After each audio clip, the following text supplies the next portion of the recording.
dowladda hoose degmada Laascaanood ayaa bilowday howlgal ay ku baneynayso wadooyin xidhnaa waxaana howlgalkaas hogaaminayay maayarka degmada Laascaanood Cabdixasiis Xuseen Tarwale xogayaha dowladda hoose ee qaar ka mid ah xildhibaanada golaha deegaanka degmada Laascaanood waxaana wadooyinka la baneynayay xaafadaha Bisha Cas iyo Jamalaaye iyaga Kantarool ugu horeyntii waxa ka hadlay xildhibaan Samadoon xogayaha dowladda hoose Siciid Cabdi Shulo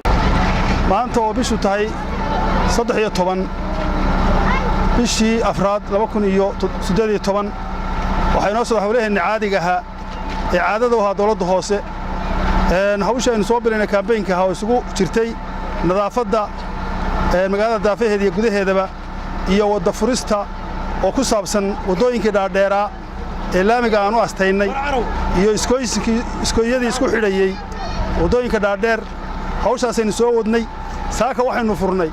laba wado oo mid walba 2 kiiloomitir tahay waxaynu soo afjarnay wadooyinkaas waa wadooyinkii loo asteeyay laamiga oo ay sarfay gareysay USAID ay wakiil ka tahay Tisbalas insha Allah waxaan rajaynaynaa waxa maanta u dhiman waa in laamigi la saaro laamigina waa ku rajaynaynaa inuu yimaado 5 kiiloomitir airport-ku inoo timi awalan ilaahay baa mahad leh waxaan maanta wadnay ama bishiyanba aan ku guda jiray wada banayntii iyo qashin guradii indhihiinaba saad ugu jeedeen waxa aanu saaka subaxii hore aan waxaynay 2 kiiloomitir intii ka dambeysana laba dambe 4 bay isku noqdeen wadar guud maanta intii aanu banaynay wadooyinka shacabku aad bay noola shaqeynayeen waxaan ka codsanaynaa in ay wada shaqeyntaasi xoojiyaan dhagaxa iyo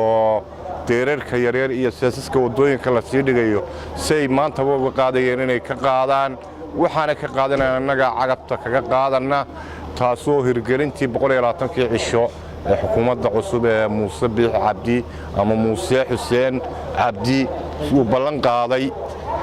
annagoo fulinayay wasiirka arrimaha gudaha aanu fariintoodii oo filanno waxaanu u dhaweyd baan sidaan idin sheegay aan wadnay wada banayn qashin gurid iyo bilicdi magaalada iyagana saad la socotaan ama imka inta noo hirgashay wadar guud wadooyinku waa 17 kiiloomitir nadaafadda gudaha iyo dibaddaba meel yar mooyee intii badnayd gabi ahaan waanu dhamaynay waxa aan ku celinayaa oo aan u diganaa booyadaha keenaya biyaha qulunka ah inaanay shacabka sumayn saad indhiina ku aragtaan maanta taariikhdu tahay 12 bisha afraad 2018 waxaan taageernay iskooyska Bisha Cas saaka waxaan bilownay 2 hawlgal oo mid yahay hawlgal qashinka magaalada laga gurayo iyo hawlgalka labaad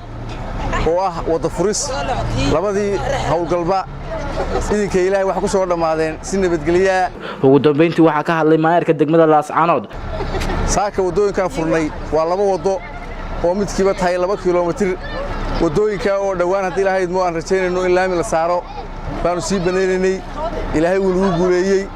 inta hadhay magaaladana hadii Ilaahay waanu sii furanaa inta karaankayga maalinba intaan awoodno dadweynaha waxaan leenahay aad iyo aad baad u mahadsantiin saad noola shaqayseen saaka hawlgalka nooga qayb qasheen waa hawl aynu inagu wada leenahay waa hawl inaga dhaxaysa aad iyo aad baan ku mahadnaqnaa dadweynaha xaafadahan maanta ka shaqeynay xaafadaha kale magaalada waxaan ka rajaynaynaa xaafadahan soo sheegnay Bisha Cas ay noola shaqeeyeen inaad u kala noola shaqaysaan Farxaan Maxamed Aidiid Somali Cable TV Laascaanood